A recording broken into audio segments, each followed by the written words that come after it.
الحمد لله نحمده ونستعينه ونستغفره ونعوذ بالله من شرور أنفسنا ومن سيئات أعمالنا من يهده الله فلا مضل له ومن يضلل فلا هادي له أشهد أن لا إله إلا الله وحده لا شريك له وأشهد أن محمدا عبده ورسوله أما بعد. Muslimin dan muslimat yang dimuliakan, setelah kita melalui dua mukaddimah yang panjang berhubung dengan kedudukan hadis, bagaimana munculnya hadis palsu dan sebab-sebab munculnya hadis palsu, maka insya-Allah pada malam ini kita akan membaca Sahih Al-Bukhari dan kita akan memulakan kepada kitab yang pertama yang dinamakan Kitab Bad'il Wahyi, kitab bermulanya wahyu.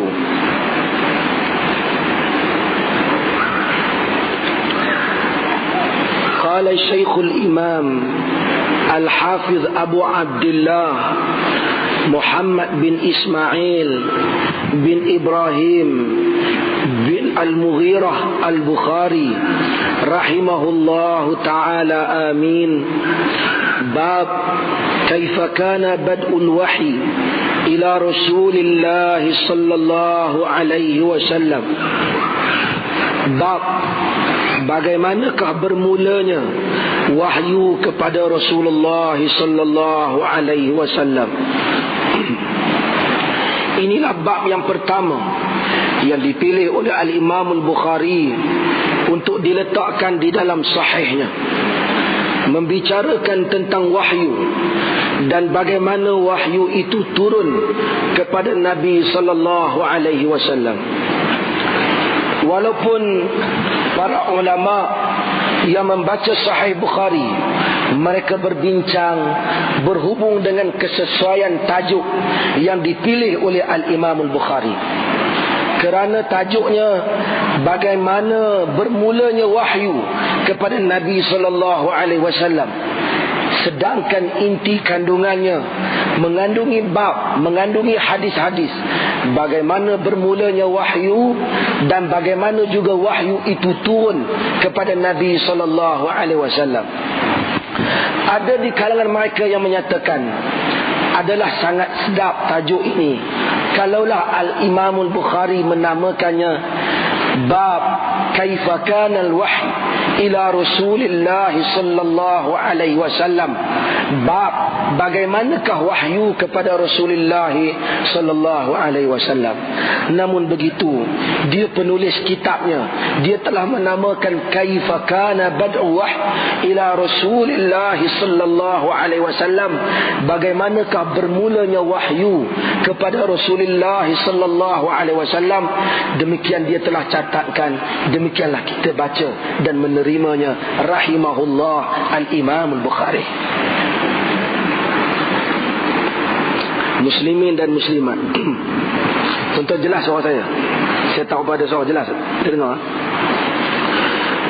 Wa qaulullah jalla zikruhu inna awhayna ilaika kama awhayna ila nuhin wan nabiyyin min ba'di.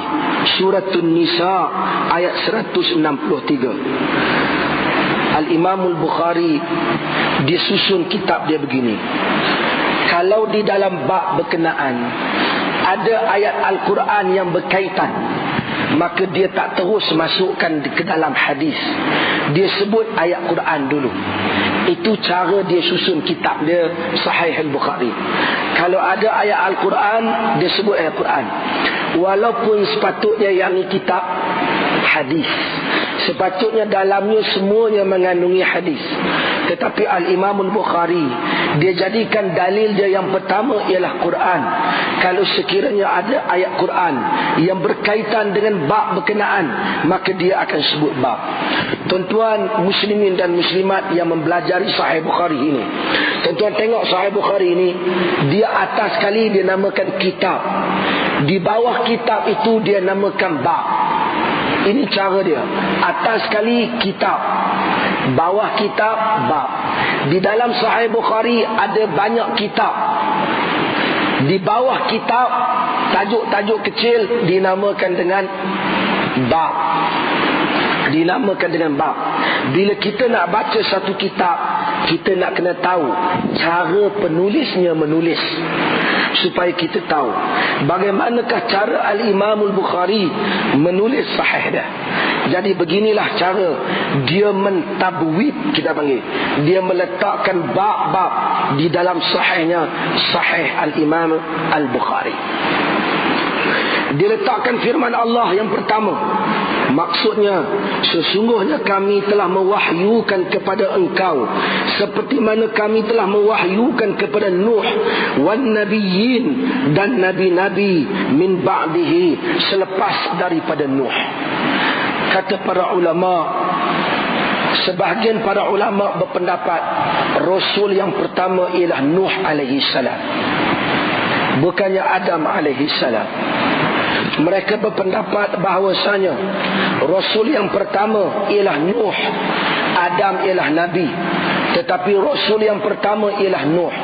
Kerana ayat ini menyebut bahawasanya yang pertama diwahyukan, dihantar dan diutus ialah Nabi Nuh alaihi salam. Kerana Nabi Nuh lah yang dihantar kepada kaumnya.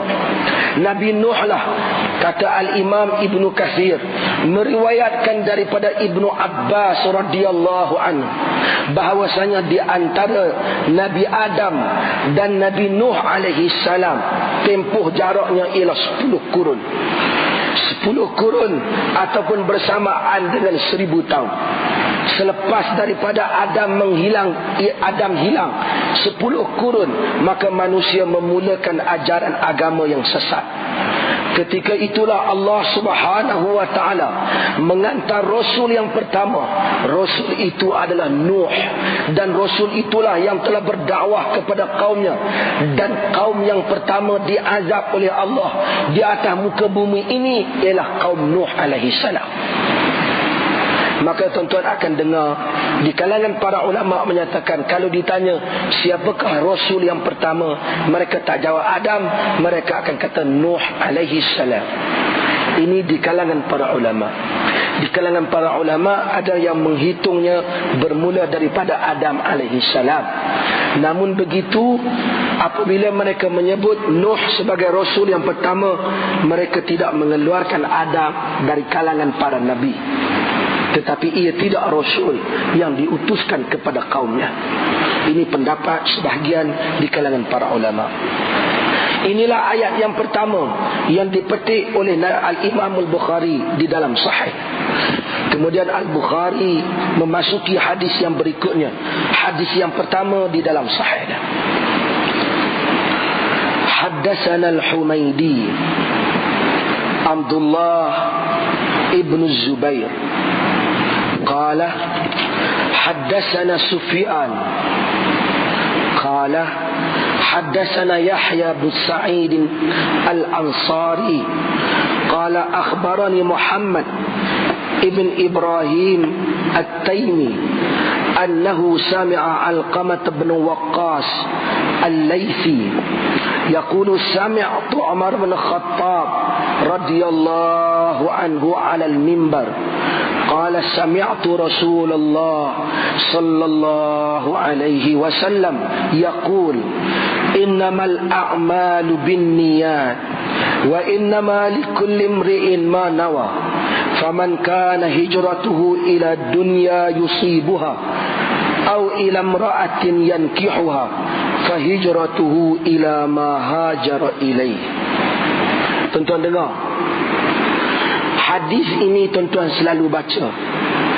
hadis innamal a'malu binniyat. Hadis ni selalu tuan-tuan dengar. Tetapi tuan-tuan, tadi kita telah sebut bahawasanya bab yang pertama ini ialah bab tentang bagaimana bermulanya wahyu.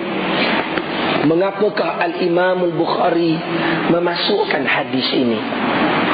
Apakah kaitan hadis ini dengan bermulanya wahyu? Hadis ini berhubung dengan niat. Hadis ini tidak berhubung dengan wahyu. Apa kaitannya? InsyaAllah kita akan bahaskan apakah kaitannya. Sebelum kita bahaskan hadis, oleh kerana kita baca Sahih Bukhari, Tuan-tuan kena niat begini. Tuan-tuan datang ke dalam majlis ni kita nak fokus di sudut ilmu. Barangkali maklumatnya banyak, dia kadang-kadang benda tu kita nak kena ambil perhatian. Mungkin tuan-tuan kata ini hadis ni bukan bidang saya nak dengar apa Nabi kata je. Tak, kita ambil manfaat, ini ilmu. Bagaimana Al-Imam Al-Bukhari, imam yang semua kita tahu di dalam ahli sunnah, kadang-kadang kita tak faham bagaimana dia menulis kitabnya. Haddatsana Al-Humaidi, kata dia, hadis ini kita tahu, macam saya buat mukaddimah yang awal dulu, Al-Imam Al-Bukhari tidak berjumpa dengan Nabi SAW. Bila dia tak jumpa, maka dia mesti melalui beberapa proses, melalui saluran yang dinamakan dengan sanad, yang kita syarahkan dahulu, daripada Bukhari sehingga kepada Nabi SAW. Sikit Nabi.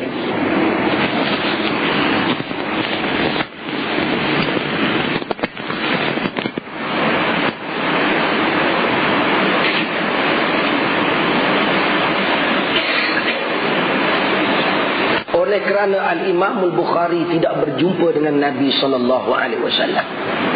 Bagi yang baru datang, dulu saya dah syarah daripada 2 kuliah yang awal, 2 bulan yang lepas, berturut-turut, yang dinamakan dengan sanad. Oleh kerana Bukhari tidak mendengar daripada Nabi, dia bukan hidup dengan zaman Nabi SAW. Dia mengambil hadis ini melalui rangkaian para rawi. Rawi ini meriwayatkannya daripada seorang ke seorang, sehinggalah sampai kepada Nabi SAW. Maka hadis innamal a'malu binniyat, Bukhari telah mendengarnya lebih daripada seorang guru. Ramai guru yang Bukhari dengar hadis ni, yang meriwayatkan hadis ni. Tetapi dan hadis innamal a'malu binniyat ini telah berulang di dalam Bukhari lebih daripada satu tempat. Berulang-ulang Bukhari hadis ini di dalam bab-bab yang lain. Bila tuan-tuan baca Sahih Bukhari, tuan-tuan akan jumpa lagi hadis innamal a'malu binniyat. Oleh kerana itu, hadis ini Bukhari memberitahu haddatsana Al-Humaidi. Al-Humaidi ini ialah gurunya, dia buat situ, namanya Abdullah ibn Zubair. Abdullah ibn Zubair ialah Al-Imam Al-Humaidi, seorang yang paling afdal di kalangan imam-imam dia, guru-gurunya daripada Mekah. Seorang yang berketurunan Quraisy, seorang yang berketurunan Quraisy, Al-Humaidi. Seorang yang siqah, dipercayai. Sahabat bersama dengan Al-Imam Syafi'i di dalam menuntut ilmu daripada Sufyan bin Uyainah. Al-Humaidi mendengar hadis ini daripada seorang yang bernama Sufyan. Dia tulis itu haddatsana Sufyan. Tuan-tuan tengok kitab tuan-tuan. Haddatsana Sufyan, telah menceritakan kepada kami Sufyan, yakni Sufyan mendengar, Humaidi mendengar hadis ini daripada Sufyan.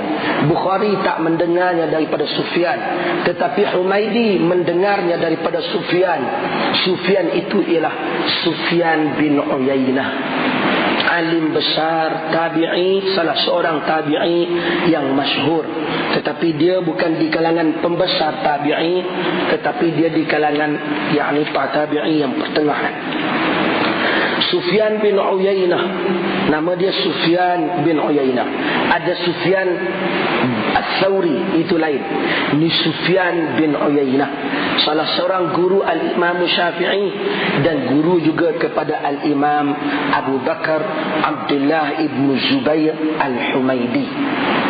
Sufyan bin Uyainah menyatakan dia mendengar hadis ini daripada rawi yang berikutnya yang bernama Yahya bin Sa'id Al-Ansari.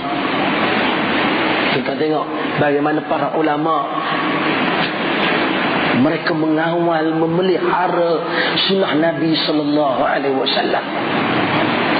Dia mendengar daripada Yahya bin Sa'id Al-Ansari. Setiap rawi yang didengari oleh Bukhari mestilah mempunyai sifat-sifat siqah dan juga dhabit. Siqah yakni dipercayai kepribadiannya, tidak melakukan dosa besar, tidak tercemar, kuat ingatannya ataupun kuat memelihara tulisan hadisnya. Dan kemudian hendaklah dia tidak tercemar maruhnya. Kalau tidak, orang ni tak dipercayai. Orang yang tak dipercayai, bagaimana akan meriwayatkan khabar daripada baginda sallallahu alaihi wasallam? Ini suatu ilmu yang tak ada dalam Kristian, tak ada dalam Yahudi, tak ada dalam apa-apa, yang tak dipahami oleh Qasim Ahmad. Ini satu ilmu yang penting. Yahya bin Sa'id telah mendengar hadis ini seperti mana katanya daripada Muhammad bin Ibrahim At-Taimi.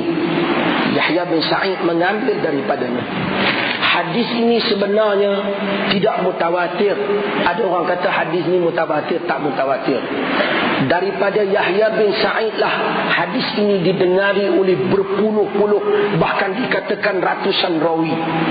Tetapi daripada Muhammad bin Ibrahim kepada Yahya bin Sa'id tidak ramai rawinya.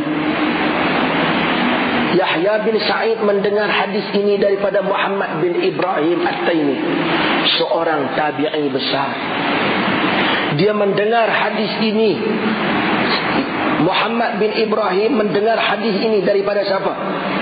Daripada Alqamah bin Waqqas. Alqamah bin Waqqas, dia ini ulama-ulama hadis, ada yang menyatakan dia sahabat, sebahagian menyatakan dia bukan sahabat. Yakni sebahagian kata dia sempat jumpa Nabi, tapi tak ada riwayat yang diriwayatkan menunjukkan dia sempat berjumpa dengan Nabi sallallahu alaihi wasallam. Kata Yahya bin Sa'id, Yahya bin Sa'id tabi'i besar, yang pentingnya dia tabi'i besar. Ada riwayat menyatakan dia sahabat.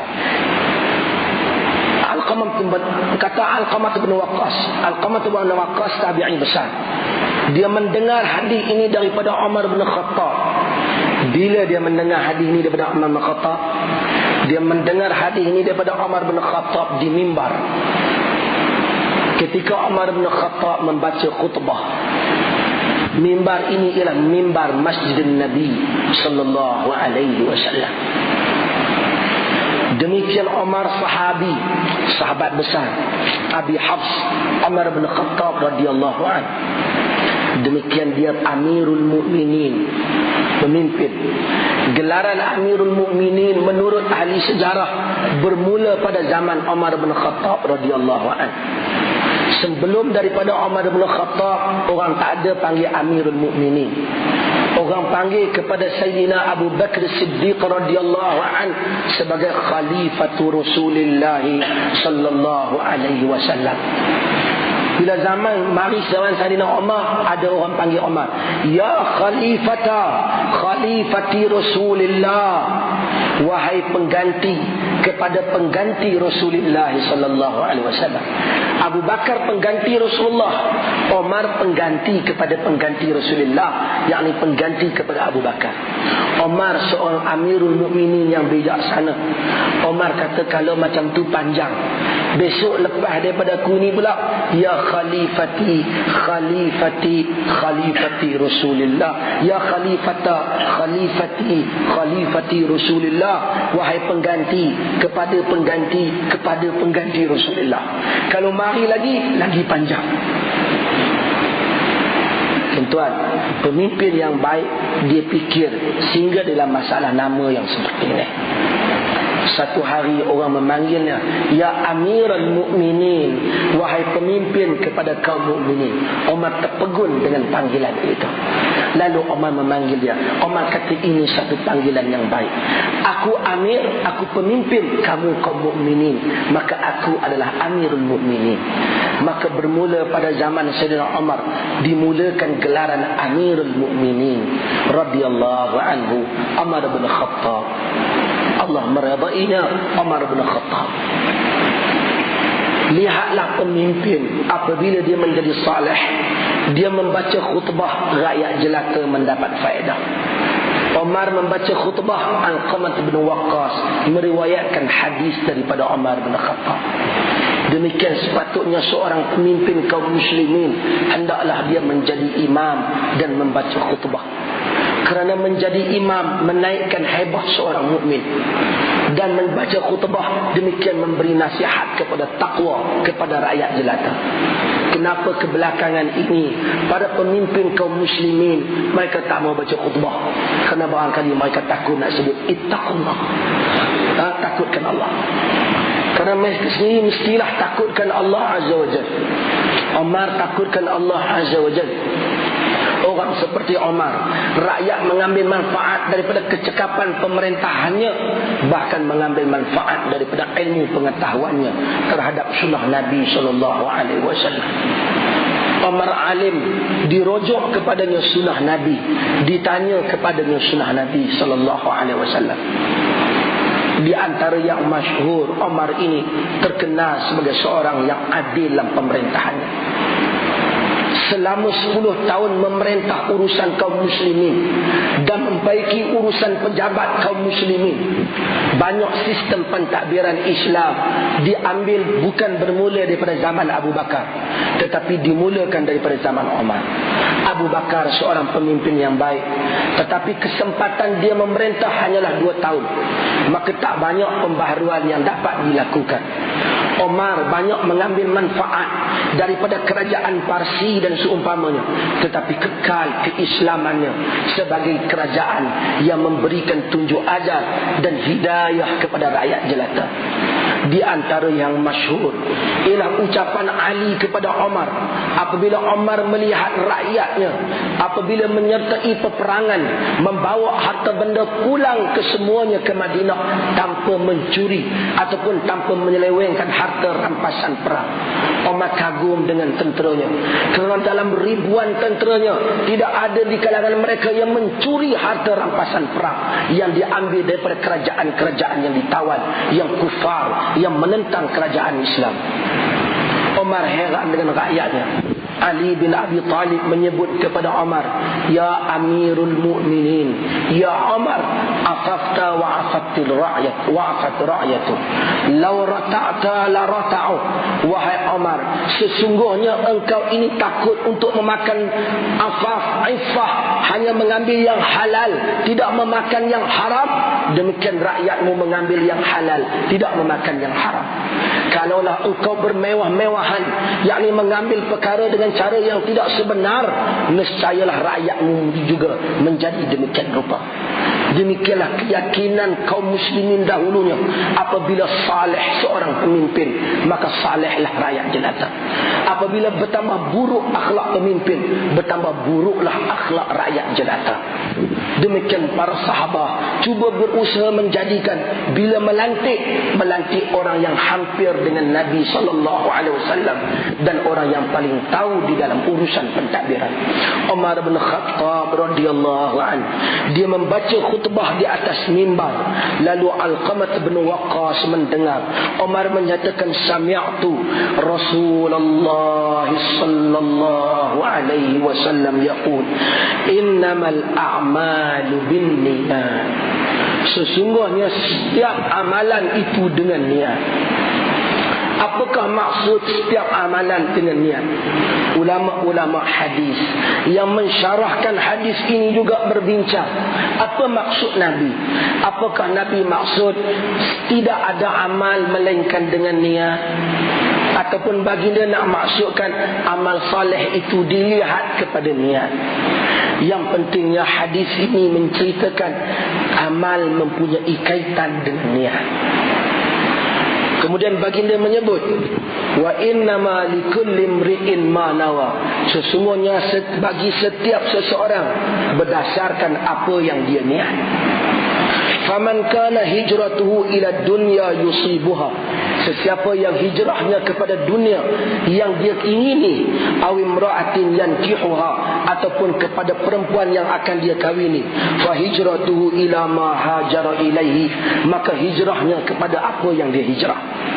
Tuan-tuan muslimin dan muslimat, kita baca hadis ni, kebanyakan kita dengar dia bunyi macam ni, faman kana hijratuhu, tuan-tuan tengok di situ, faman kana hijratuhu ila Allah wa rasulih, fa hijratuhu ila Allah wa rasulih, faman kana hijratuhu ila dunya yusibuha. Baru bunyi macam ni. Mana perkataan tu dalam hadis ni? Perkataan tu tak ada kan? Sepatutnya perkataan tu ada. Al-Bukhari meriwayatkan hadis ni lagi di dalam bab-bab yang lain, kitab nikah dan seumpamanya, dia masukkan hadis yang ada perkataan tu.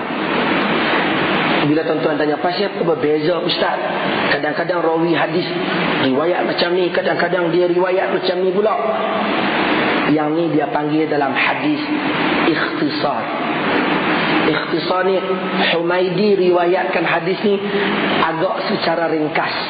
Ada lafaz yang dia buang. Dibolehkan bagi ulama hadis dengan syarat jangan mencacatkan hadis. Jangan cacat hadis. Maka macam tu pun betul, macam ni pun betul. Kedua-duanya betul. Hadis ni menyatakan sesungguhnya setiap amalan dengan niat. Okey. Sebelum saya tertinggal, kalaulah macam tu yang lebih sempurna, kenapa Bukhari tak ambil hal macam tu, dia ambil hal macam ni? Letak yang awal, kata para ulama, kerana barangkali Al-Imam Al-Bukhari nak menghormati guru dia yang besar, iaitu Al-Humaidi. Dia nak pilih hadis Humaidi dulu, dia nak letakkan dalam sahihnya, kerana Humaidi ini masyhur, Humaidi ini bagi Imam Bukhari sangat besar. Humaidi tadi, apa kaitan hadis niat ini dengan kitab wahyu? Kalau sekarang saya tanya tuan-tuan, apa kaitannya? Sekarang ni kitabul wahyu, bukan kitab niat. Kenapa Bukhari masukkan hadis ini? Apa kita nak kata? Kalau tuan-tuan nak andaikanlah, tuan-tuan fikir sendiri, tuan-tuan nak kata apa? Apa kaitan? Ulama-ulama, oleh kerana Imam Bukhari tak bagi tahu kat kita, ulama terpaksa fikir pasal apalah hadis ni yang Bukhari pergi letak. Kata mereka, barangkali maksud Al-Imam Al-Bukhari, dia nak minta orang yang baca kitab dia ini terlebih dahulu mengikhlaskan niat kepada Allah Azza wa Jalla. Boleh jadi juga Imam Bukhari faham macam ni, kata mereka. Niat ni penting kerana niat yang ikhlas Allah melantik Nabi-Nya Muhammad sebagai Nabi, disebabkan hati yang suci. Wallahu ta'ala alam. Barangkali niat Bukhari kita agaklah supaya nak membersihkan niat pembaca sahih. Kerana banyak orang yang baca kitab agama hari ini kebanyakannya tak ikhlas. Ramai orang yang mengaji agama untuk mubahah, untuk tunjuk hebat dia. Ramai orang yang mengaji agama kerana nak dapat sijil. Ramai orang yang mengaji agama kerana nak dapat kerja yang baik. Sehingga orang tak fikir. Tadi saya sebut rangkaian sanad, tuan-tuan. Penting. Selalu saya ulang hal ini. Ramai orang tak fikir. Maka ada orang pergi mengaji agama, pergi ke negeri barat, tak salah. Tapi mengaji dengan orang Kristian tentang Islam, satu benda yang tak masuk akal. Ada orang buat PhD master mengenai hadis daripada guru dia yang Kristian ataupun Yahudi. Mana mungkin satu guru yang tak percayakan kepada Nabi mengajar dia sunnah Nabi SAW. Ada orang dapat tafsir, PhD tafsir daripada guru dia yang Kristian. Guru tak pernah percaya Quran, bagaimana dia dapat untuk mengajar orang tafsir? Ada orang dapat PhD dalam bahagian fiqh. Bahkan sebahagian ni ada jawatan bagus pula negara kita. Di dalam PhD, dalam fiqh, gurunya seorang Yahudi buat fiqh mengenai mazhab al-Imam Syafi'i. Bagaimana guru yang tak pernah solat 2 rakaat tiba-tiba nak mengajar tentang fiqh?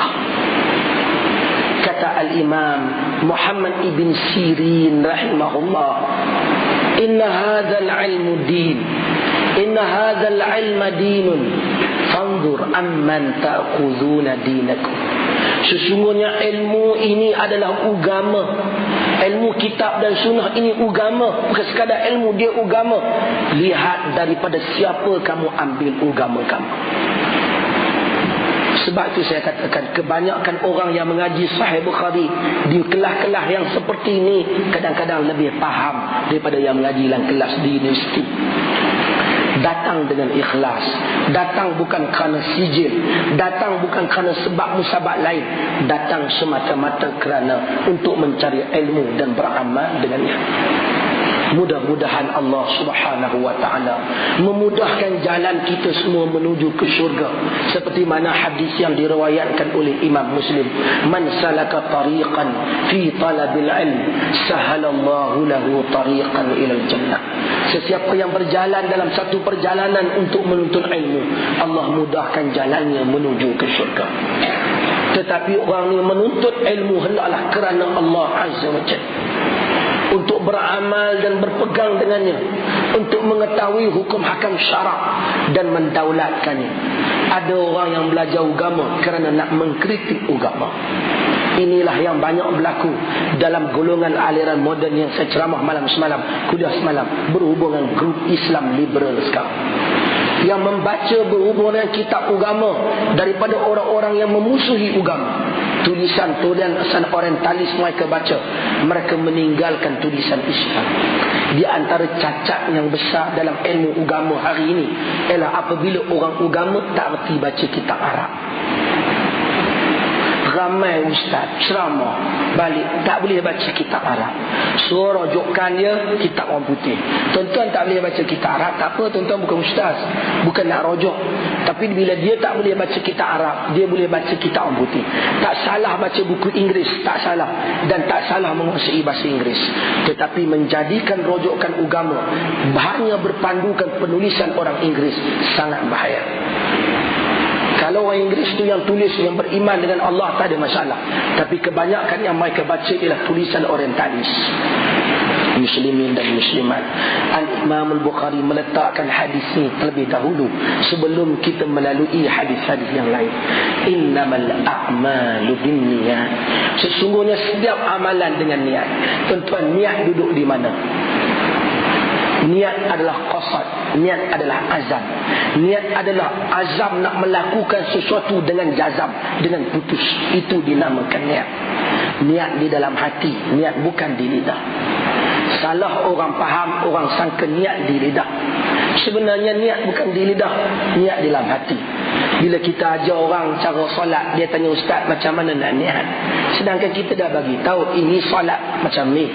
Solat misalnya qiyamul Ramadan, qiyam Ramadan ataupun tarawih, nak niat macam mana. Kita bagi tahu solat tu, niat solat tu lah. Dak, dia kata nak lafaz macam mana. Kita bagi tahu lafaz bukan niat. Lafaz itu bukan niat. Niat itu di hati, niat bukan di lidah. Seseorang yang lafaz dia lain, buat dia lain, orang kira yang mana dia buat, bagaimana tindakan dia. Untuk itu maka berlaku salah faham. Maka kadang-kadang ada orang meninggalkan sembahyang tertentu hanya semata-mata dia kata saya tak reti nak niat. Padahal niat di dalam hati, dia tak jelas apa yang dia maksud niat. Niat ni jelas, saya nak minum air ni, saya minum, ada niat dia. Niat dia qasad, tarik, ta'in, semua cukup. Yang saya niat nak minum, cawan yang saya nak minum yang ni, berapa teguk, semua cukup. Kalau tak ada niat, saya macam ni, tak ketah, nak pegang cawan ke nak pegang mikrofon, tak ada niat. Oleh kerana itu Al-Imam Nawawi, imam besar dalam mazhab Syafi'i rahimahullah, di dalam kitabnya Al-Majmu' yang mensyarahkan kitab Muhadzab bagi mazhab Syafi'i, kata Nawawi, telah berlaku salah faham di kalangan sebahagian orang terhadap maksud Al-Imam Syafi'i, innaha, yakni sembahyang, laysat kas-saum, la yadkhuluha illa bil lafz. Sesungguhnya sembahyang bukanlah macam dengan puasa, tak dimasuki sembahyang melainkan dengan lafaz. Kata Al-Imam Nawawi yang meninggal pada tahun 676 Hijrah, katanya telah berlaku salah faham di kalangan orang, maka mereka menyatakan maksud Imam Syafi'i sembahyang bukan macam puasa, tak dimasuki sembahyang melainkan dengan lafaz. Mereka menyangka maksud lafaz itu ialah usalli. Sebenarnya maksud lafaz itu ialah takbiratul ihram. Ini maksudnya. Saya jelaskan mazhab Al-Imam Syafi'i. Oleh kerana itu tuan-tuan, semayanglah, semayang apa? Ada niat lah. Kadang-kadang orang salah faham dalam hal kita sudah ada niat. Kadang-kadang dia berulang-ulang menyusahkan solat dia. Usalli, usalli, usalli, menyusahkan dia. Kata Imam Nawawi, kalau dia kata usalli fardul maghrib atau usalli fardul zahr, aku niat semayang maghrib atau semayang zuhur, tiba-tiba yang dia semayang itu asar, dikira asar, sah semayang asar, tak ambil kira yang disebut. Kerana niat dalam hati. Mustahil satu orang datang daripada rumah, duduk di dalam saf, tiba-tiba tak ada niat nak buat apa. Tak ada niat. Tak ada niat ni maksud tak tahu tujuan. Niat ni azam nak buat sesuatu. Bila dia kata niat tak ada dalam hati dia, dia tak ada azam nak buat sesuatu. Duduk di dalam saf, di belakang imam, imam sudah takbir, dia angkat, tak ada niat. Kita boleh faham apa pasal. Maksudnya dia tak faham maksud dia. Dia ada niat, mustahil dia tidak ada niat. Jangan kelirukan dia. Sehingga kadang-kadang maksud kalau dia tak ada niat macam ni, Allahu Akbar, bila dia niat macam tu, dia takbir macam tu, tuan-tuan pegang tangan dia, tuan-tuan tanya, ni pakcik ni nak buat apa ni? Saya pun tak tahu lagi saya nak buat apa dengan takbir ni. Yang tu sungguh tak ada niat. Itu baru nama tak ada niat. Maksud tak ada tujuan. Tapi kalau dia buat, dia takbir, kita pegang tangan dia, dia kata nak semayang, pakcik dah ada niat, tak usah ada ulang 2, 3, 4 kali dia. Was-was syaitan. Sebab itu ulama menulis kitab seperti Al-Imam Ibnu Jauzi menulis bagaimana di antara langkah syaitan merosakkan Ibnu Adam, memasukkan was-was ke dalam hatinya. Min syarril waswasil khannas, yang kita sebut minta jauh daripada waswas al-khannas, syaitan al-khannas yang memasukkan waswas ke dalam hati. Niat itu ada, kena faham dulu maksudnya. Tuan-tuan nak main masjid boleh pahala, walaupun tuan-tuan tak langkah tak jadi. Kenapa? Niat tak masuk lagi. Tak ada niat ibadat datang ke masjid. Nak start kereta, dah start dah. Start tutup. Isteri kita tanya, pasal apa abang start kereta kejap tutup? Pasal niat tak masuk lagi nak pergi masjid. Mustahil. Ini cakap yang tak boleh dipaham. Tiba-tiba duduk di dalam saf, kita berulang-ulang takbir dengan menyatakan tak masuk niat. Ini seolah-olah kurang. Kata Syekhul Islam Ibn Taymiyah rahimahullah, apabila menjawab masalah ini di dalam kitabnya Al-Fatawa Al-Kubra, Ibn Taymiyah yang meninggal pada tahun 728 Hijrah, katanya sesungguhnya orang yang melafazkan demikian naqisul aqli wad din, sesungguhnya kurang akal dan agama. Oleh kerana itu, sembahyang kalau kita tanya orang, maka apa orang kata? Ustaz, apa itu ta'rif sembahyang? Kita tanya ustaz. Ustaz kata, al-aqwal wal af'al muftatahatun bit takbir wa mukhtatamatun bit taslim. Pergi buka kitab-kitab lama-lama kita kitab mana-mana mazhab-mazhab semua ta'rif sembahyang. Dia kata sembahyang itu perkataan dan perbuatan yang dimulakan dengan takbir, disudahi dengan taslim, dengan salam. Tapi kita kadang-kadang mula dengan benda lain. Mula dengan qul a'udzu birabbin nas, malikin nas, ilahin nas. Bermacam-macam kita mula. sembahyang. Nabi SAW mengajar kepada sahabat solat. Nabi kata, idza qumta fastaqbalil qiblah summa kabbir. Bila kamu bangun, kamu menghadap ke kiblat, kemudian kamu bertakbir. Menghadap kiblat kemudian bertakbir. Sembahyang bermula dengan takbir. Muslimin dan muslimat, saya nak fahamkan hal ini kerana banyak orang salah dalam solat dia. Maka masuk dalam sembahyang, Allahu Akbar, jangan diulang-ulang. Allahu Akbar, Allahu Akbar, Allahu Akbar, dengan sangkaan niat belum masuk ke dalam hati. Itu sangkaan yang salah, seolah-olah dia tak faham dia nak buat apa. Saya selalu buat contoh berulang kali. Kita ambil barang, kita kejar satu kawan, kita kejar, kita tikam dia, mati dia. Kita pergi ke hakim, kita kata, minta maaf lah Tuan Hakim, saya bunuh dia tanpa niat.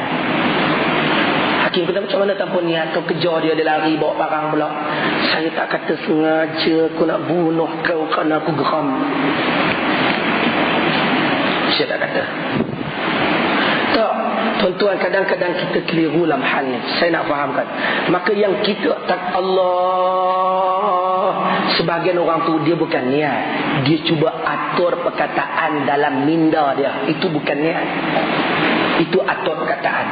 Niat ni nak minum air ada niat, nak makan nasi ada niat. Nyamuk gigit kita kat dahi, kita nak tampar dengan niat terpundak. Kita tampar nyamuk tu mati, kita bunuh nyamuk dengan niat ke tanpa niat?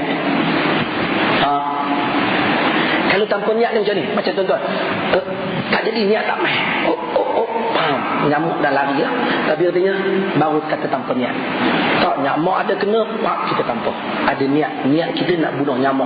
Nyamuk yang nak dibunuh kat dahi. Dahi yang mana? Belah kanan, belah kiri. Qasad, tarik, ta'in, cukup. Duduk di belakang imam waktu Isyak, takkanlah tak tahu nak buat apa, dan tak tahu sembahyang apa, dan tak tahu berapa rakaat. Saya nak kena ulang, nak sebut benda ni supaya tuan-tuan tak keliru sekali kita masuk masalah lain. Bila kita baca hadis, bila dia silap dalam masalah niat, dia Allahu Akbar, itu kadang-kadang boleh tahan. Sebahagian teruk sehingga mengubah takbir. Allahu Akbar, dia memanjangkan alif pada perkataan Allah. Bila dia tambah alif ni, kita ada ustaz, kita ramai lagi ustaz di sini, kita tahu bila kita tambahkan hamzah di situ, dia panggil hamzah istifham. Bila hamzah istifham, dia tidak lagi membawa maksud Allah yang maha besar, dia bermaksud apakah Allah maha besar. Kalau dipanjangkan Allahu Akbar, maksud apakah Allah maha besar? Macam Allahu ba'athak, apakah Allah yang menciptakan kau? Kalau kita kata pada satu orang, anta muslim, atau kita anta muslim, apakah engkau muslim? Anta muslim am kafir, apakah engkau muslim ataupun kafir? Antum a'lamu amillah, Quran kata, apakah engkau lebih tahu daripada Allah? Bila dia tambah hamzah di depan, dia panggil hamzah istifham, hamzah soal. Bila disebut Allahu Akbar, dia nak tangkap niat. Allahu Akbar, dia panjangkan bacaan pada al, maka dia mengubah makna menjadi maksud apakah Allah maha besar. Kadang-kadang dia buat macam ni, Allahu Akbar, dia tangkap niat dia, dapat. Kalau dia kata Allahu Akbar, Allah Akbar, apakah dia maha besar? Tadi apakah Allah maha besar? Yang kedua, Allah apakah dia maha besar? Allahu Akbar, Akbar, apakah dia maha besar? Kedua, Allahu Akbar, susah benar dia. Maksudnya Allah, dia adalah gendang-gendang. Kerana akbar maha besar, akbar maksudnya gendang-gendang. Telah merosakkan takbiratul ihram. takbiratul ihram kerana telah salah faham terhadap maksudnya. Inna ad-dina yusr walan syadda ad-dina ahadun illa ghalaba. Sesungguhnya agama ini senang. Tak ada orang yang menyusah-nyusahkan agama melainkan dia menjadi payah. Inilah contohnya. Inilah contohnya. Muslimin dan muslimat sekalian. Oleh ini hadis tadi diriwayatkan oleh Imam Bukhari dan juga Muslim. Ini semua muslimin dan muslimat sekalian masuk dalam solat tentang sudah ada niat Allahu Akbar, selesai solat diam-diam di belakang imam, jangan ganggu orang lagi. Maka maksud daripada penerangan saya ini bahawasanya niat tempatnya di dalam hati. Setiap orang dinilai berdasarkan kepada niat. Walikulli imri'in ma nawa. Bagi setiap orang likulli imri'in ma nawa. Bagi setiap orang berdasarkan apa yang dia niat. Kata Al-Imam Syafi'i dan imam-imam lain, hadis ini 1/3 daripada Islam telah menjadikan tersalah tersasul sehingga di dalam takbiratul ihram. Bahkan ada yang tersalah bukan dalam takbiratul ihram, dalam takbir saja, dalam angkat tangan pun salah. Punya dia nak kontrol niat dia, ada yang macam ni dia angkat, berulang-ulang tegak-gerak tangan dia, seolah-olah macam niat tu lari, cap-cap dan tangkap. Ada yang angkat sehingga kadang-kadang angkat ke sini, ada yang macam ni jarinya, ada angkat di atas begini, ada. Kesemuanya salah. Kesemuanya salah. Rasulullah sallallahu alaihi wasallam mengangkat takbir baginda bersententangan dengan bau dan berada di hujung telinga baginda. Tidak seperti ini, tidak juga terbuka seperti ini. Maka angkat takbir begini, bukan begini di dalam solat. Inilah menyebabkan kita kadang-kadang nak fokus satu benda, kita tertinggal perkara-perkara lain yang menjadi sunnah baginda sallallahu alaihi wasallam. Kadang-kadang punya nak niat untuk tengok atas begini, Allah, angkat kepala, tengok dia pun nak dapat ilham supaya niat datang. Angkat mata dia, sedangkan kita dilarang dalam hadis Bukhari mengangkat mata kita di dalam solat. Ma balal aqwam yarfa'una absarahum fis salat. Apa jadi ada orang yang mengangkat pandangan mereka di dalam solat? Angkat pandangan mereka ila sama, tengok ke atas dalam solat. Hadis Bukhari. Maka hendaklah kita hentikan takbir dengan baik. Allahu Akbar. Selesai. Siapa yang ada was-was, ingatlah itu was-wasatus syaitan. Berhenti mulai hari ini. Takbir Allahu Akbar dan mulakan salat. Niat di dalam hati. Maka hadis ini menjadi hadis yang besar, kerana setiap orang akan dihukum berdasarkan apa yang dia niat. Amalan insan 3. Niat dia, perkataan dan perbuatan. Sama ada dia berniat dengan niat yang baik, kemudian bahagian kedua perkataan, bahagian ketiga perbuatan. Sembahyang pun 3 benda ni saja, iaitu niat, perkataan, perbuatan. Ini sembahyang. Seseorang berdasarkan apa yang dia niat. Kalau dia niat baik, maka menjadi pahala. Kalau dia niat yang tidak baik selain daripada Allah, dia tidak mendapat pahala. Hukum hakam pun begitu juga. Seorang yang lintah jalan raya, mati di atas jalan raya, hukum hakamnya tak sama berdasarkan kepada niatnya. Kalau dia lintah jalan raya niat nak bunuh diri, mati masuk neraka dia. Kalau dia lintah jalan raya niat nak seberang balik sana, dia mati yang sama juga. Kedua-dua matinya sama, seorang masuk neraka, seorang Tuhan ampunkan mudah-mudahan. Demikian juga orang yang naik panjat atas bangunan, naik atas bangunan, cuci bangunan, banyak benar masalah, terjun ke bawah, mati, masuk neraka, bunuh diri. Kalau niat dia naik ke atas, cuci, tak niat, tergelincir jatuh ke bawah, mati, dia tak dikira sebagai orang yang membunuh diri. Niat besar. Sehingga bab hukuman hudud juga membabitkan niat. Satu orang kalau berzina dengan satu orang, ataupun melakukan persetubuhan dengan satu orang perempuan, dia dengan niat nak bersetubuh dan melakukan dosa di sisi Allah, dia anggap melakukan zina. Tetapi kalau dia bersetubuh dengan satu orang perempuan, disangkakan isterinya, maka dia dianggap wati syubhah, persetubuhan syubhah, tidak dianggap sebagai melakukan zina. Umpamanya ulama menyebut, kalaulah malam gelap dia masuk ke dalam bilik dia ataupun dia nak masuk dalam rumah dia terkeliru bilik, dia masuk dalam bilik orang lain, adik perempuan dia sangka suami dia sangka ni isteri dia, berlaku persetubuhan, dia tidak dinamakan dengan zina. Kerana niatnya yang berbeza, maka hukum yang berbeza. Pakai pakaian juga hukumnya berbeza. Kalau satu orang pakai pakaian yang cantik kerana menikmati nikmat Allah, pakai kenderaan yang mahal dan cantik kerana nikmat Allah, bersyukur, dan dia suka pula pada pakaian yang cantik, itu hak dia. Dia ada rezeki, dia ada kurnia daripada Allah. Allah menyatakan, qul man harrama zinatallah allati akhraja li'ibadihi wat-tayyibati minar rizq. Katakanlah, siapa yang berani mengharamkan perhiasan Allah yang dikeluarkan kepada hamba-hambanya dan rezeki yang baik. Tetapi kalau satu orang pakai pakaian kerana nak tunjuk kehebatan kedudukannya, harta benda dan kekayaannya, pakai kereta hebat kerana nak tunjuk inilah aku miliki harta, tak seperti engkau, perkara yang harus menjadi haram dan menjadi seharam-haram perkara dalam syarak. Kerana perbezaan niat, beli kereta yang sama, warna yang sama, harga yang sama, dua orang beli, berbeza niat, berbeza hukum. Satu orang beli kerana pasal apa beli kereta mahal? Bukan apa, saya sedap bawa itu je. Lagipun saya memang minat cantik-cantik ni. Alhamdulillah, entah ada rezeki. Jangan curi duit orang dengan duit rakyat, sudah alhamdulillah.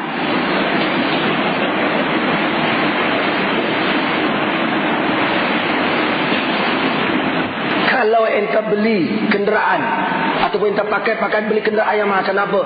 Syekh, kau tak tengok, takkan aku nak pakai kereta tu. Tak padanlah dengan aku. Niatnya adalah takabur. La yadkhulul jannah man kana fi qalbihi mithqala dzarratin minal kibr. Tak masuk dalam syurga orang yang ada dalam hati dia sebesar habuk daripada takabur. Beli kenderaan yang sama, harga yang sama, niat berbeza, hukum yang berbeza. Likulli mri'in ma nawa, bagi setiap orang berdasarkan apa yang dia niat. Pakai jubah mari masjid kerana cintakan Nabi SAW, mudah-mudahan boleh pahala. Tapi kalau nak tunjuk dia siapa dan nak tunjuk jubah mahal kerana inilah taraf aku, boleh dosa. Bahkan bukan saja dosa kecil, termasuk dalam senarai dosa besar. Pakailah pakaian apa pun, beli pakaian mahal pun tak apa, kalau kerana dia tahan cantik dan kita suka. Allah pun suka yang cantik. Rezeki, nikmat rabbika fahaddis, nikmat Tuhan kamu tunjuklah, tak apa. Tapi kalau untuk takabur, pakai.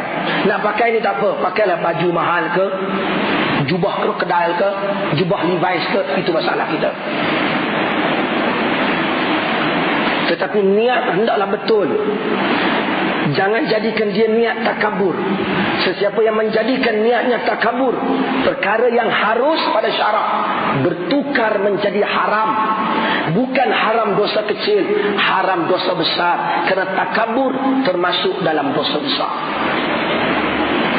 Sebab itu para ulama menyatakan, kalau siapa yang takut nak pakai perkara-perkara yang mahal, baju-baju yang mahal, kerana dia bimbang tidak dapat menjaga hatinya, eloklah dia hentikan seketika, sehingga dia dapat membaiki perasaannya, lalu dia pakailah kemudian daripadanya.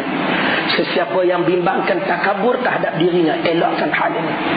Tuan-tuan, baca dalam Quran, Allah Subhanahu wa ta'ala tak pernah sifatkan siapa-siapa pun saudara syaitan, melainkan golongan membazir. Innal mubadzirina kanu ikhwanas syayatin. Sesungguhnya orang yang membazir adalah saudara syaitan, dalam surah Al-Isra. Saudara syaitan. Kenapa Allah mempersaudarakan orang yang membazir dengan syaitan? Kerana tidak membazir, melainkan orang yang di dalam hatinya takabur, tak lebih-lebih dan membuang, melainkan ada hatinya sombong dan bongkar. Syaitan bukan menjadi kafir kerana dia tidak menyembah, tidak sujud pada Adam. Tak. Adam pun buat kesalahan, syaitan pun telah buat kesalahan. Adam pun telah bersalah kerana dia telah memakan pokok yang dilarang oleh Allah. Syaitan sebelum itu salah, iblis pun salah kerana dia tidak sujud pada Adam seperti yang diperintahkan oleh Allah. Allah tidak hukum Adam seperti mana menghukum iblis. Iblis dihukum dengan hukuman kafir, Adam tak dihukum dengan hukuman kafir. Kerana Adam bila melakukan kesalahan tunduk kepada Allah, Rabbana zalamna anfusana, wahai Tuhan kami telah zalimkan diri kami sendiri. Tapi iblis bila dia buat satu kesalahan, aba wastakbara, enggan, kemudian dia takabur. Dia takabur, fakana minal kafirin, maka dia termasuk di kalangan orang kafir. Kerana takabur dia masuk dalam orang kafir. Dia mencabar hukum Tuhan. Dia kata Adam tak patut aku sembah, dia tanah aku api. Takabur ini merosakkan orang. Tuan-tuan jaga dalam masalah niat ini. Takabur ni duduk di hati, kunci dia adalah niat.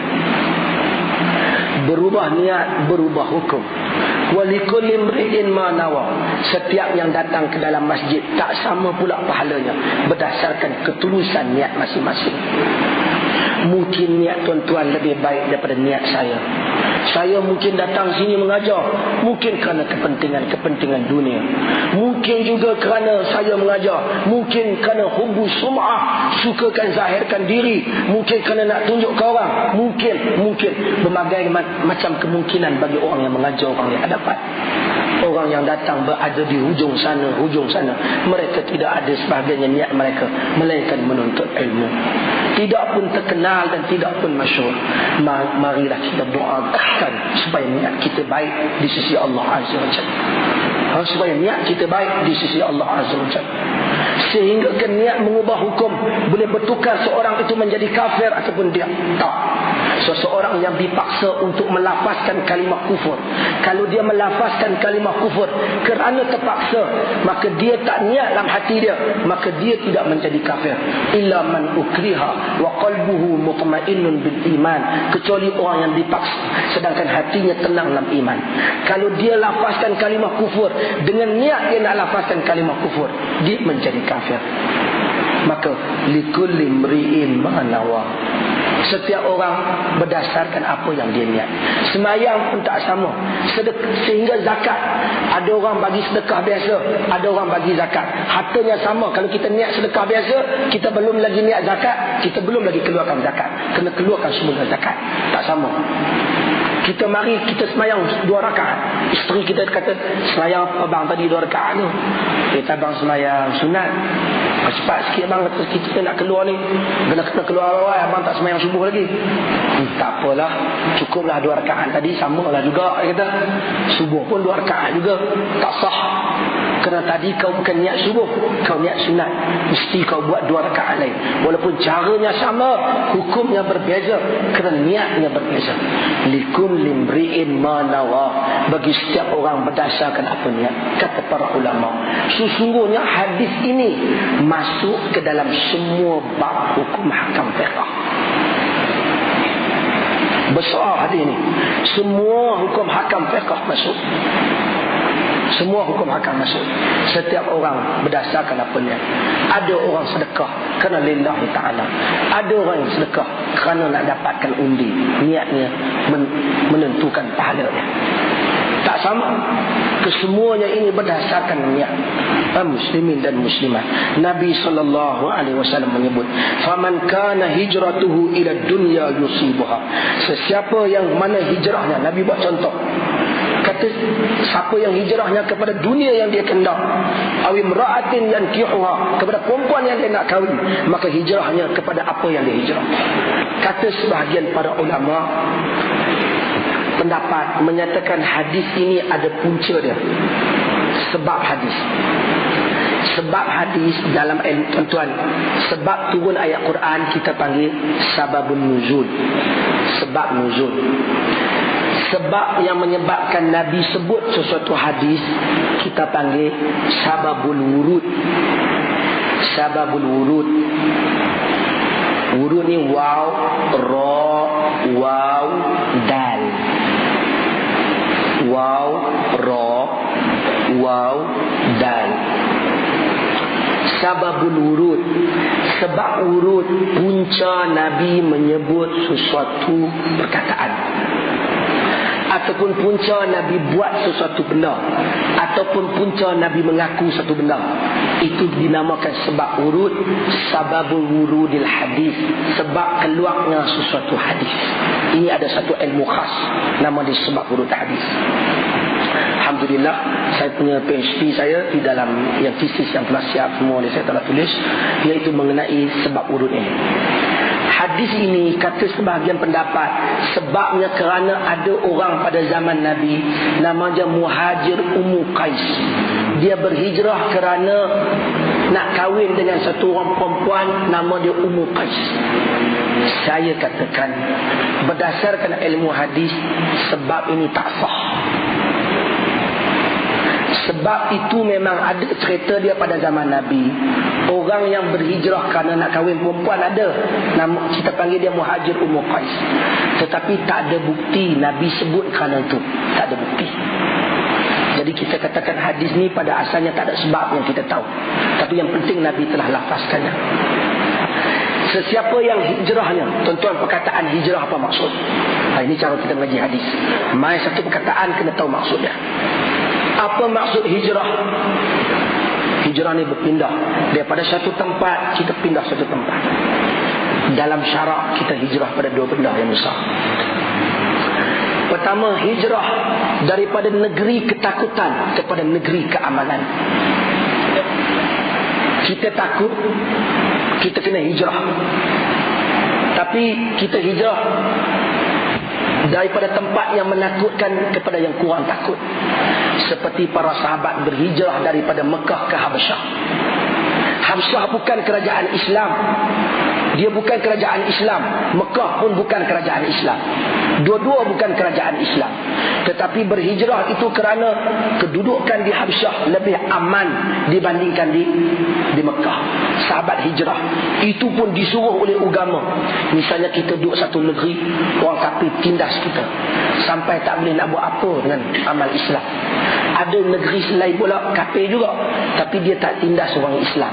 Kita hijrah tu pun boleh pahala kalau nak memelihara agama kita. Seperti mana para sahabat yang berhijrah daripada Mekah ke Habasyah. Nabi suruh pergi kepada Najasyi. Izhabu ila Habasyah fa inna biha malikun la yuzlimu 'indahu la yuzlamu 'indahu ahada.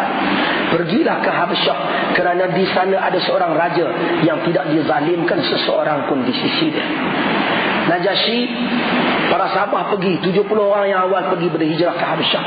Nabi SAW tak pergi. Ulama-ulama bertanya, kenapa Nabi tak pergi? Sedangkan Najasyi menawarkan keamanan dan memberikan perlindungan kepada orang Islam di negeri dia. Pasal apa Nabi tak pergi hijrah? Bila ada tawaran ke negeri Madinah, ke Yathrib, baru Nabi pergi. Kenapa tak pergi ke Habasyah? Najasyi sendiri masuk Islam, kenapa tak pergi? Kata para ulama, sirah sesungguhnya kerja Nabi bukan sekadar nak dapat perlindungan saja. Kerja Nabi nak tegakkan Islam. Nabi kalau pergi ke Habasyah memang dapat perlindungan, tetapi Najasyi tak mungkin dapat memberi peluang kepada Nabi menegakkan Islam di bumi Habasyah, kerana struktur pentadbiran kerajaan Habasyah dikuasai oleh orang-orang yang tidak menerima Islam. Kalau Nabi pergi sekadar selamat dia, itu bukan kerja seorang Nabi sekadar cari perlindungan. Dan juga bukan kerja seorang pewaris Nabi sekadar cari keselamatan diri saja. Kerja seorang Nabi ialah bertanggungjawab untuk menegakkan agama dan berkorban kerananya. Namun begitu orang Islam kalau dalam keadaan susah, tidak ada pilihan, yang ada di depan dia dua-dua negeri kafir. Satu negeri kafir yang zalim pada agama, satu negeri kafir yang kurang zalim pada agama. Dia boleh pilih negeri yang kurang menzalimi agama dia. Hijrah itu juga disuruh oleh Islam. Hijrah yang kedua ialah hijrah daripada negeri kafir kepada negeri Islam. Hijrah inilah yang dilakukan oleh para sahabat yang meninggalkan Mekah berhijrah ke Yathrib apabila Yathrib telah menjadi negara Islam. Maka para ulama menyatakan apabila munculnya kerajaan Islam, maka yang melindungi kaum muslimin, maka orang Islam berhijrah kepadanya. Hijrah. Tak salah orang hijrah. Saya bukanlah. Dulu apabila ada kerajaan Afghanistan, ramai orang pergi duduk pada dia. Sebenarnya tak salah orang nak pergi duduk. Bukan tiba-tiba pergi duduk di Afghanistan terus dilabelkan sebagai pengganas. Tak ada satu pasal. Duduk di Afghanistan, apa salahnya? Umat Islam apabila ada sebuah negeri yang melaksanakan Islam dan menegakkan syiar Islam, membela Islam sepenuhnya, membentuk persekitaran Islam, suasana iman, suasana tauhid kepada Allah, rakyatnya beriman, suasananya beriman kepada Allah, udaranya udara tauhid. Ketika itu orang Islam, tentu orang yang cintakan iman dia pergi. Mereka orang kata, aku tak suka macam tu, aku suka tempat yang syok sikit. Mungkin ada orang kata, tetapi itu bukan orang yang beriman. Ketika itu mungkin keadaan sekarang tak membenarkan seorang hijrah. Tetapi kalaulah tertegaknya kerajaan Islam macam Nabi tegak, Nabi panggil semua orang hijrah. Orang kena berhijrah. Bila tegaknya kerajaan Islam, misalnya kita ada di satu negeri, kerajaan Islam yang buat Islam tegak, dia panggil kita kerana kita ada kepakaran. Kita wajib juga hadir kepadanya. Hijrah juga. Dia kata, aku mau kau datang ke negeri aku. Kerana kau ada kepakaran, kita umat Islam perlukan kepakaran tu. Dia kata, kau bagi gaji sikit. Tak. Ketika itu dia kena korban untuk Islam. Apabila dipanggil oleh ulil amri, oleh pemimpin kaum muslimin, maka dia mesti melakukan hijrah. Itu hijrah maksudnya. Nabi SAW berhijrah. Para sahabat berhijrah. Kemudian kota Mekah dibuka. Bila kota Mekah dibuka, Nabi SAW, seperti hadis yang diriwayatkan oleh Aisyah radhiyallahu anha, menyatakan dalam Bukhari, la hijrata ba'da al-fath. Tidak ada hijrah lagi selepas al-fath, pembukaan kota Mekah. Hadis ini ada sebab urut dia, sebab hadis. Sebab Nabi sebut benda ni bersempena dengan pembukaan kota Mekah. Mekah yang dahulunya negeri kafir bertukar menjadi Islam. Muslimin dan muslimat. Quraisy tak sangka Nabi yang bermula seorang diri, yang pengikutnya dilanyak di tengah padang pasir Mekah, yang dibunuh saban hari, yang diseksa, yang dihalau keluar daripada kampung halamannya. 10 tahun kemudian mereka datang dengan bala tentera membuka kota suci Makkah dengan laungan Allahu Akbar.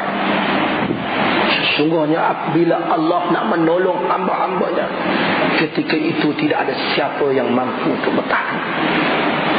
Cuma kita mengharapkan pertolongan Allah dengan memenuhi syarat-syarat kemenangan. Orang Islam selalu bertanya, kenapa kita tak menang hari ini? Orang Islam kena tindak sesat.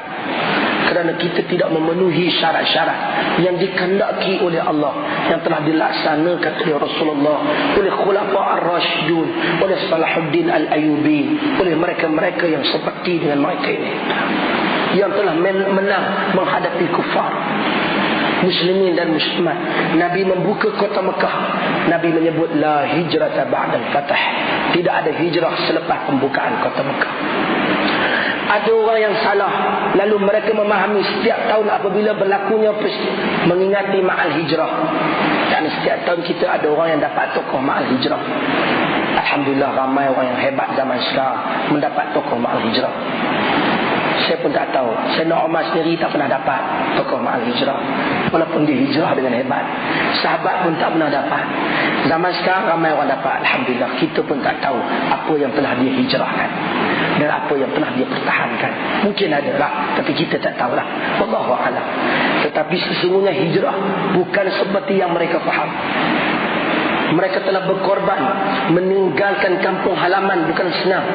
Bilal demam. Orang seperti Bilal, hamba abdi saja, meninggalkan Mekah demam.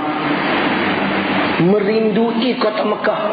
Tuan-tuan dapat bayangkan suatu perasaan, kita keluar daripada rumah kita, tinggal adik-beradik, orang kampung kita, kampung halaman kita, abang kita, ayah kita, pergi campur dengan orang negeri lain, hidup dengan mereka, bangunkan negeri mereka, kemudian 10 tahun kemudian bawa senjata memerangi negeri kita sendiri. Bolehkah untuk orang lakukan tanpa iman? Di dalam peperangan Badar, mungkin bagi orang Ansar ringan, tapi bagi Muhajirin sangat berat. Terpaksa menghadapi ibu bapanya sendiri, kaum keluarga sendiri. Pedang bertemu dengan pedang, membunuh sahabat handai dan sanak saudara. Sesungguhnya sahabat telah melakukan pengorbanan yang tidak ada tolak bandingnya.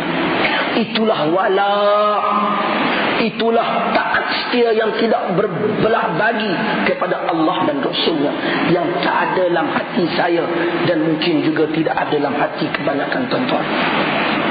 Taat setia kita kepada Allah dan Rasulnya senantiasa berbelah bagi. Nak tahu wala, nak tahu kesetiaan terhadap Allah dan Rasul bukan masa sekarang, tetapi masa seseorang terpaksa berkorban antara kepentingan agama dan kepentingan dirinya. Ketika itu kita akan lihat siapakah yang kesetiaannya kepada Allah dan Rasul jelas. Para sahabat terpaksa berkorban, meninggalkan kampung halaman. Orang Arab sangat ekstrim dengan kaum mereka, sangat taksub kepada puak mereka, sangat kuat asabiah mereka. Pun begitu meninggalkan kampung halaman, membawa pedang, membawa orang lain, memerangi kaum keluarga semata-mata kerana tauhid. Iman. Inilah yang disebut dalam surah Al-Mujadalah, la tajidu qauman yu'minuna billahi wal yawmil akhir yuwadduna man haddallaha wa rasulahu walau kanu aba'ahum aw abna'ahum aw ikhwanahum aw ashiratahum. Kamu tak akan jumpa, wahai Muhammad, orang-orang yang beriman dengan Allah dan hari kemudian memberikan kasih sayang kepada orang yang menentang Allah dan Rasulnya. Sekalipun mereka itu saudara mereka, mak bapak mereka, saudara mereka, kaum keluarga mereka, sanak saudara mereka, mereka itulah orang yang telah Allah tuliskan dalam hati mereka iman. Hijrah ini itulah maksudnya, berkorban, bukan hijrah yang kita faham. Saya bimbang 5 tahun lagi artis pun akan dapat tokoh ma'al hijrah.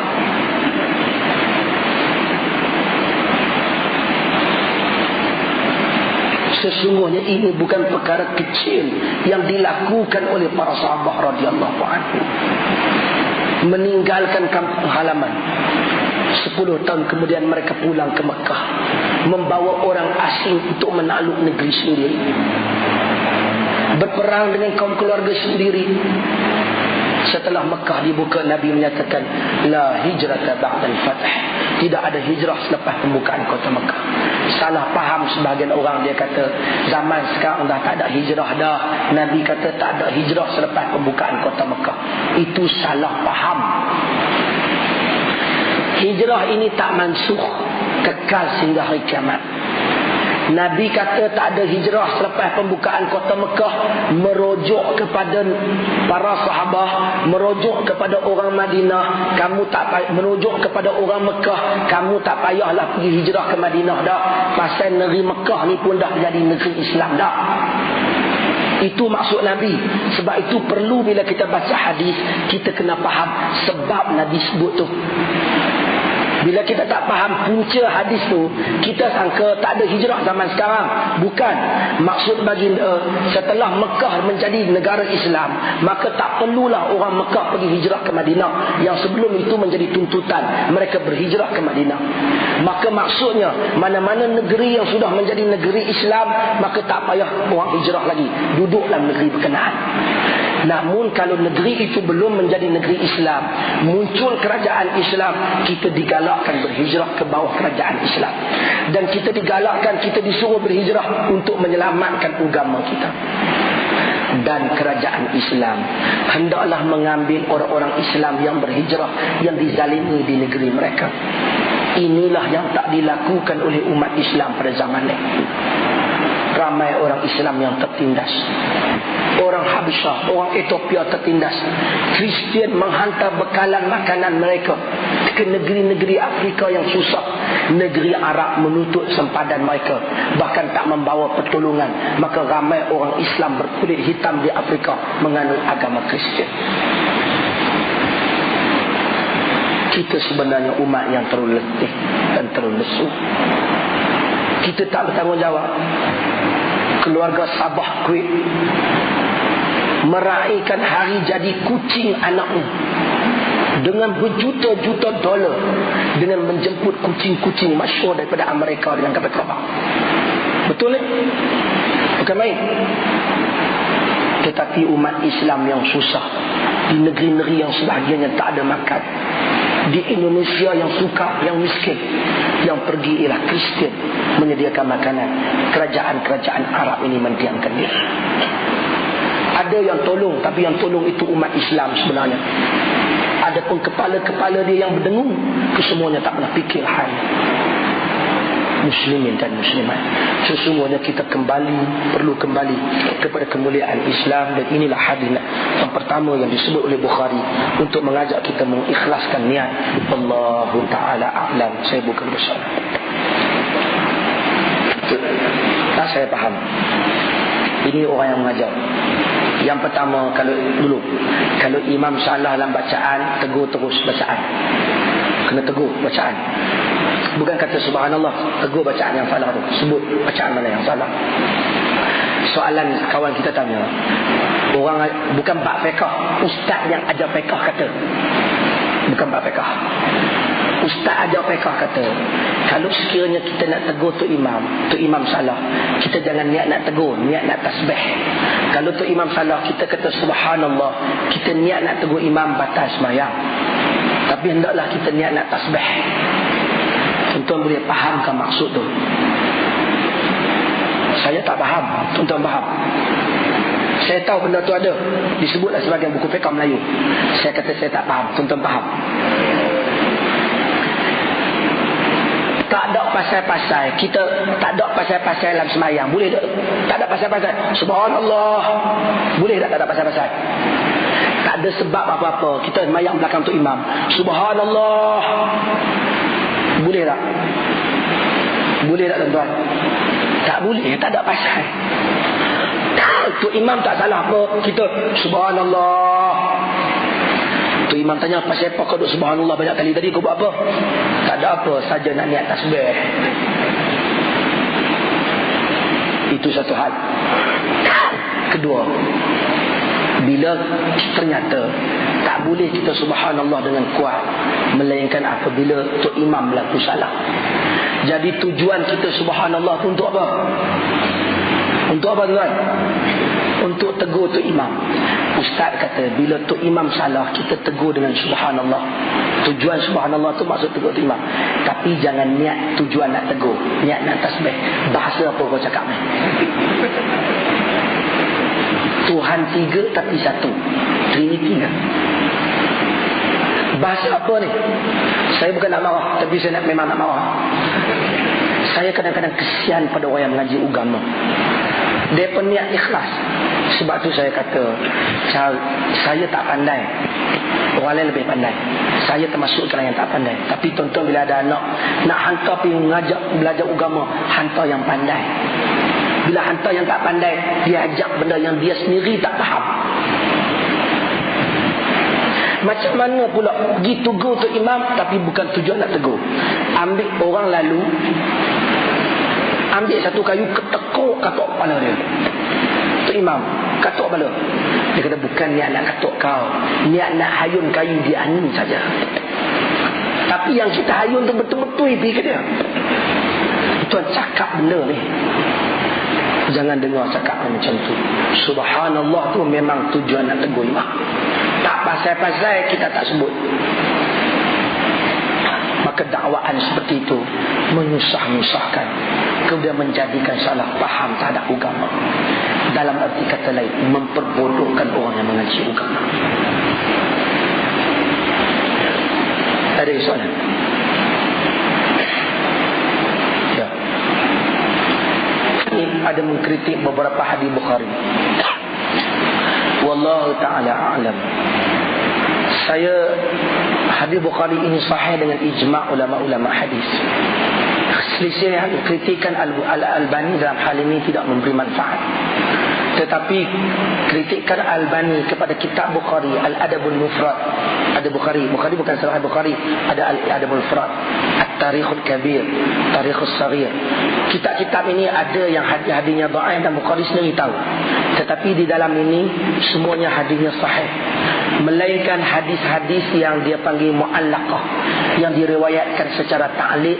Tonton ikuti kuliah saya nanti akan lalu hadis ni, saya akan kata ini hadis Bukhari riwayat secara ta'liq, dia tak maksudkan hadis sahih. Dan hadis ta'liq ni dia tak ada sanad, dia riwayatkan sebagai tajuk kepada bab saja. Hadis tu Bukhari tak maksudkan hadis sahih. Tetapi Albani bukanlah kritikan orang pada Albani pada poinkat awal, kerana kesilapan Albani juga, wallahu ta'ala alam, Allah ampuni dia dan kita semua, iaitu ada perkataan dia yang kurang sesuai berdasar kepada maqam Bukhari, iaitu dia bunyi begini, wa hadzal hadis sahih, wa hadzal hadis sahih akhrajahu Bukhari. Sepatutnya begitu, ini adalah hadis yang sahih yang dikeluarkan oleh Bukhari. Kita kena kata begitu untuk hadis Bukhari. Tetapi ada beberapa tempat Albani seolah-olah kata macam ni, hadzal hadis akhrajahu Bukhari wa huwa sahih. Hadis ini diriwayatkan oleh Bukhari, dia adalah sahih.